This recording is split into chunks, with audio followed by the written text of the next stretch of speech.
Hi అండి. అందరికీ నమస్కారం. Welcome to my channel. ఈ వీడియోలో ఆగస్టు నెలలో ఉద్యోగులకు డిఏ విడుదల శుభవార్త చెప్పిన సీఎం చంద్రబాబు. సో, ఈ అప్డేట్‌కి సంబంధించిన పూర్తి వివరాలు ఈ వీడియోలో తెలుసుకుందాము.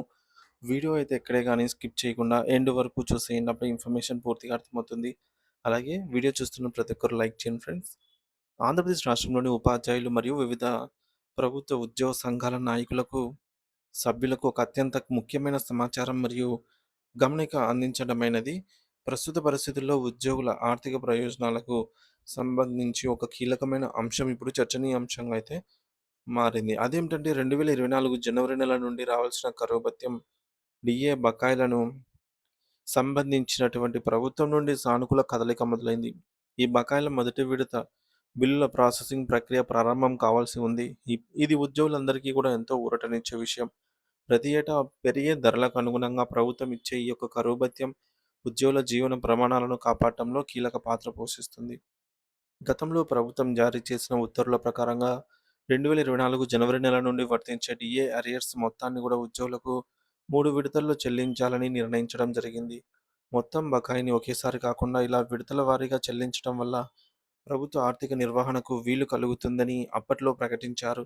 ప్రభుత్వం స్వయంగా రూపొందించినటువంటి ఈ యొక్క బిల్లుల షెడ్యూల్ ప్రకారంగా మొదటి విడతకు సంబంధించి డిఏ అరియర్స్ బిల్లులను 2026 ఆగస్టు నెలలోనే ట్రెజరీ కార్యాలయాల్లో ప్రాసెస్ చేయవలసి ఉంటుంది. అంటే ఆగస్టు నెలాఖరు లోపు ఈ బిల్లులు సిద్ధం అయితేనే నిర్ణీత సమయంలో ఉద్యోగుల చేతికి నగదు అందుతుంది. అయితే క్షేత్రస్థాయిలో ప్రస్తుతం ఒక పెద్ద సాంకేతిక అడ్డంకి నెలకొంది. సాధారణంగా ఇటువంటి బిల్లులను ఆన్‌లైన్ ద్వారా ట్రెజరీ పోర్టల్‌లో డ్రాయింగ్ అండ్ డిస్బర్సింగ్ ఆఫీసర్స్ సమర్పించవలసి ఉంటుంది. కానీ ప్రస్తుతం ట్రెజరీ వెబ్‌సైట్ లేదా పోర్టల్‌లో ఈ యొక్క జనవరి 2024 డీఏ అరియర్స్ బిల్లులను ప్రాసెస్ చేయడానికి కావాల్సిన ప్రత్యేక ఆప్షన్ ఇంకా ఎనేబుల్ కాలేదు. ఈ ఆప్షన్ అందుబాటులో లేకపోవడం వల్ల ఆఫీసుల్లో బిల్లులు తయారు చేయడానికి వీలు పడటం లేదు. సమయం వేగంగా గడిచిపోతుండటంతో ఆగస్టు నెలలో రావాల్సిన మొదటి విడత బకాయిల అందుతాయా లేదా అన్న అనుమానం ఉద్యోగుల్లో కలుగుతోంది. ఈ నేపథ్యంలో ఉపాధ్యాయ మరియు ఉద్యోగ సంఘాల నాయకుల బాధ్యతగా ఇప్పుడు రెట్టింపయింది.